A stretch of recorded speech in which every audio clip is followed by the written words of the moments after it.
You guys, welcome to the show. Get excited. I am. I have been super looking forward to this particular interview. All my favorite stuff is happening today. I'm talking to a chef. I love chefs. I'm talking about food. I love food. We're talking about sustainable sourcing. That jazzes me up. So today's conversation is so fun. I'm talking to chef, restaurant owner, founder of Yolele, all about ancient grains, and specifically fonio, which you probably don't know what that is, but you're about to.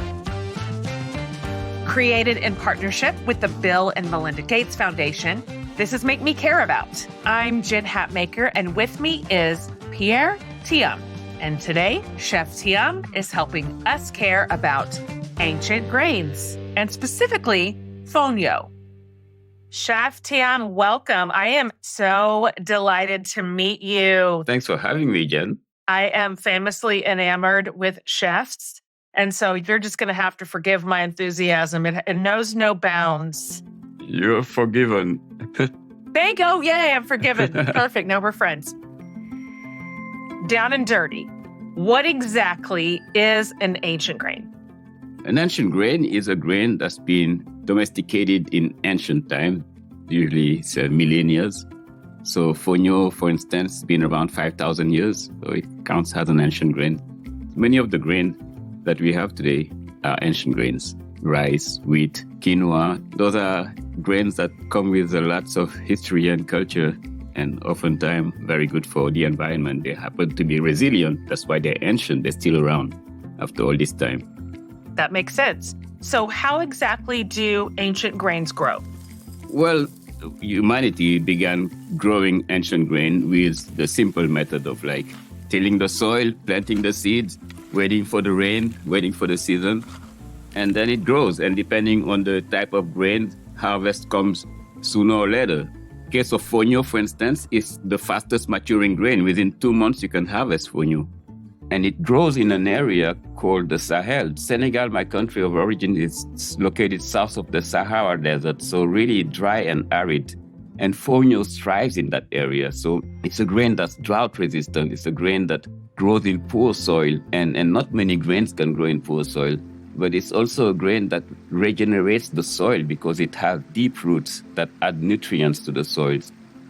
Some other grains require more irrigation, more water, and that's the problem we're having now because water is becoming more and more precious. So grains like rice or corn or others, wheat, require water, require certain conditions, and they become less and less resilient. So for fonio, really all you need is wait for the first rain to come, and they really throw the seeds, barely tilling the soil. And that's why it's called the lazy farmer's crop, because after throwing the seed, they can go and chill and wait for the harvest to come. Even if the rain is not a good rainy season, fonio is guaranteed to grow. So besides being super fast growing and resilient and easy to grow, are there any other benefits that fonio has for the farmers who grow that particular crop? Oh, absolutely. So the fact that it grows fast is very, very important because the farmers, they depend on the harvest. And sometimes harvest is not good, because the rainy season hasn't been good. But they know they can rely on fonio to come even in between harvests. So it comes in 2 months and they can wait for the other season, the other crop to come maybe in the next 2 months. So they know fonio will be there. That's why they also call it the hungry rice, because in season of hunger, fonio is there to guarantee that farmers will have something to eat. It's also a grain that's very nutritious, that fits in the category of what we call superfoods. It's a tiny grain, but it's nutty and it cooks really fast and it's very versatile. So you can use it in so many different kinds of cuisine, all different sauces. It takes the flavors because it's neutral. I think I'm most fascinated with how fonio is this quadruple threat, right? It's good for the environment. It's sustainable. It is so good for our bodies. It's delicious to taste. Would you mind taking us back just a little bit? Let's go to the beginning. How and when and where and why did you fall in love with food? What was your relationship with food and the kitchen and cooking when you were a kid? Oh boy, I grew up in Dakar, Senegal, in West Africa. And if you know a little bit about our culture, food is central. Breakfast, lunch, and dinner is prepared from scratch. My mom goes to the market pretty much on a daily basis. So everything is fresh. You become enamored with food, even though, as a boy, I wasn't in the kitchen. This is a gender-based activity in Senegal, but you're still into the kitchen. You jumped over that gender barrier because you have built an enormous, incredible, impressive career in food. Can you just talk a little bit how you went from a kid who came home and got fresh fish for lunch to what it is that you do now? How did you get from A to B? So it wasn't obvious. Again, like I said, it's gender-based. So I had no dreams of becoming a chef growing up. And so I did my studies and went to university for physics and chemistry in Senegal. Oh, my. Oh boy, yes, yeah. Oh boy. And I had no love for it. Yeah. And I found this university, college, out of all places in Ohio, that accepted my application and got a student visa. And on my way to Ohio, I had to stop by New York City. And 30 years later, I was still in New York City. My very first job was a busboy. So the chef in that kitchen became a friend of mine because he also liked practicing his French with me. He's like, after your busing shift, why don't you come in the kitchen and start washing dishes the way I did? And that's when it's interesting because you start learning the salads, you start learning the dressings and the vinaigrettes, and that's chemistry. All the sauces, the heat, everything was like, I could connect with that in a way that was much more interesting than what I was studying in the labs back in universities. And that's really when I started to look for the food from back home, the food from my origins. That became a mission for me. And that became my very first African bistro that I called Yolele in Brooklyn, early 2000. That's incredible. And that birth gave me an opportunity to write my first cookbook.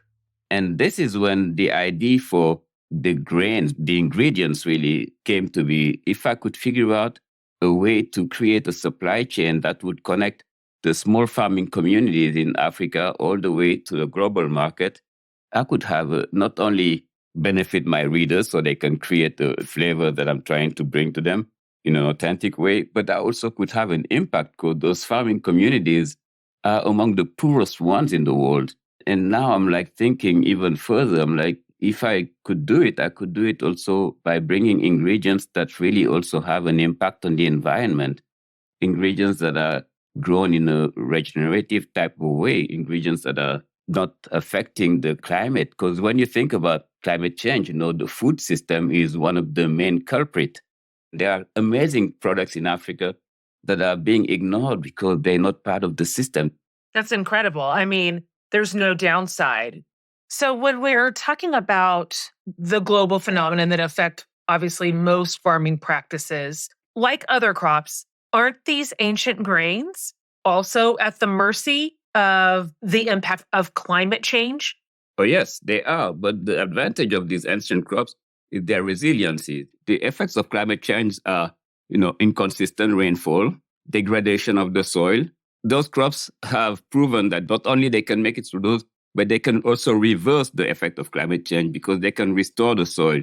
Fonio's agriculture restores the topsoils, which is very important because it's growing just south of the Sahara Desert. Increasing its agriculture is also a way to slow the advance of the desert because it will restore the topsoil, and other crops can also grow in that soil, including trees that are resilient as well.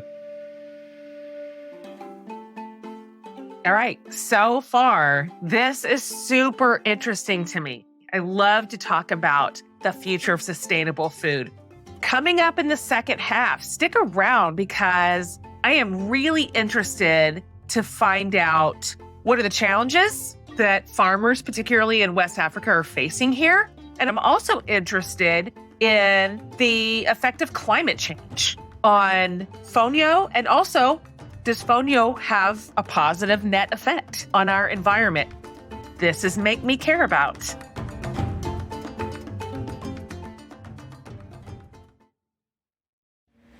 Hey, I'm Samuel Colin Senyimba. I'm a senior program officer at the Bill and Melinda Gates Foundation. My role is to help farmers get access to credit, insurance, and savings so that they can improve their farm yields. Since joining the foundation 7 years ago, I'm inspired by the work of our partners to make sure that critical innovations are affordable and accessible. In parts of Africa, for example, our partners are helping protect smallholder farmers from the impact of extreme weather shocks through access to agriculture insurance products that enable farmers to build resilience and continue investing in improving their farms. This is just one example of the exciting and impactful work in this space. If you found today's episode inspiring and want to learn more about the amazing stories of our partners, their progress and impact, visit us at gatesfoundation.org and sign up for our newsletter, The Optimist. Created in partnership with the Bill and Melinda Gates Foundation, this is Make Me Care About. I'm Jen Hatmaker, and with me is Pierre Tiam, chef, restaurateur, cookbook author extraordinaire, and today Chef Tiam is helping us care about ancient grains. Chef, what have you learned currently is the biggest challenge that farmers in Africa face today? Well, one of the biggest challenge is they don't have access to markets. So what they have is they have amazing crops. They know how to grow them, but it's limited to their own subsistence. And another challenge is there's not enough research being done on the amazing crops that they have, on the agronomy or better agricultural practices on how to improve the yield. So they're stuck with that method of growing those crops that was taught to them over time by their ancestors and over generations. And there are ways to improve it while still becoming more efficient, while still keeping, good agricultural practices. So that's the challenges that they're having. Lack of investments, lack of access to markets. Mm-hmm. So let's say that is not met with any solution. They can't find a foothold in the global market or improve farming practices. What are the consequences? Like, what's at stake here if nothing changes? I can't even begin to think about it. If nothing changes, it's our whole food system that's collapsing. And we know that the food system is collapsing because of monoculture, because of the limited diet, because we don't bring these crops into the market. What happens when you don't bring these crops into the market? They disappear. There's a solution. That solution depends on unlocking the potential of those underutilized crops. If we fail to do it, that means we are going to lose the knowledge that came with those crops. We're going to lose that biodiversity. We're going to be stuck with the same monocultural food system, agricultural system that is destroying the planet at a fast pace. So that's not an option. So these are a solution to more than one problem. These actually answer quite a few issues facing not just the farmers and the local community, but food security at large. So I'm curious, can you tell me a little bit more about some of the other ancient grains? You and I have talked a lot about fonio, but any of the other ancient grains that you believe can also be leveraged by farmers? Oh, yes. I can tell you about millet. Even though fonio is from the millet family, millet is important. So it's another one that grows in Africa and Asia that we need to include into our food system. And another one is sorghum too, from the same family. Another one is teff. Both of those are grown in Africa. Sorghum is grown outside of Africa too, but it's not also being used in our food system, not the right way. There are resilient crops that are grown, like amaranth is another one, and I can go on and on. One of them is we call it nere in Senegal. It's a seed from a tree from the acacia family. That seed is fermented, and it's an amazing flavor agent. It's like umami. And the amazing thing about that tree is the fact that it grows there. Its roots fixates the nitrogen. So it's like just planting crops like fonio around that tree increases the yield of the fonio naturally. So nature have already offered solution. Another plant is baobab. Baobab is also a tree that grows in the region. Amazing. The fruit of the baobab has one of the highest amount of vitamin C. It's quite delicious. I mean, you can use it in yogurts, in drinks. And the leaves of the baobab are amazing too in the salad, and it could be used as a thickener for sauces. it's very important that we don't think of one particular grain as the answer. It shouldn't work like that. It's important that we think of systems and just open markets for all of them, not only for one crop. Otherwise, what's going to happen? The farmers are going to say, hey, there's market for fonio. Let's grow fonio year round. We want them to grow fonio, to grow other millet, to grow teff, to grow sorghum, to grow quinoa. We need all of those to have an abundance for our own health to us. We have a diversified diet, and that's really what our body requires, and that's what our planet requires, it turns out. So, Chef, as we get close to wrapping up here, let's just go pie in the sky. Let's just imagine a future, the one that you're working toward, where we are only growing sustainable crops. Can you just talk about what benefit that would have on society overall, globally? How would the increased use of ancient grains really benefit us all?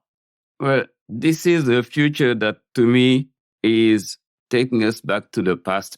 You did say ancient grains, and that's really for all of those reasons. We will be bringing food to its right place, which is at the center, really. Food is really where it begins. The small farmers will have access to a market, and he will have access to fair trade, right? Fair price for him. It would be a way for him to have a dignified living from his own products, not from like anything that was imposed on him.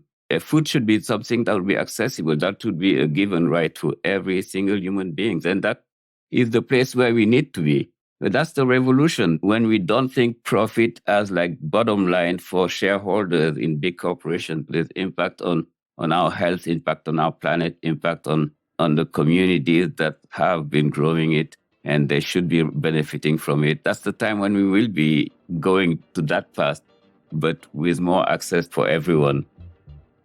And we'll be healthier to boot with this diversified diet. I love that. Well, I'll tell you, I'm going to absolutely buy my first package of fonio. I cannot wait. I'm going to tell you how I cooked it, and looking forward to introducing it to my family, to my repertoire, to my recipe list. I'm so delighted to have learned this from you. And I thank you so much, not just for your time today, but for using your influence and your space and your voice and your knowledge to help change the world in a really beautiful and positive way. And so I'm telling you, if we didn't already, you have made us care about ancient grains. So thanks for being with us today, Chef. It's my pleasure, Jen. I loved learning about this today. If you'd like to learn even more about Chef Pierre Tiam's work, check out the show notes, you guys. And if you liked this episode, definitely follow the show to hear more things to care about. And we'd be super grateful if you shared this episode with a friend. Make Me Care About is produced by Jesse Baker and Eric Newsom of Magnificent Noise. Our production staff includes Sabrina Farhi, Hiwate Gatana, Julia Nat, and Kristen Muller. Our executive producer is Eric Newsom, and I'm your host, Jen Hatmaker.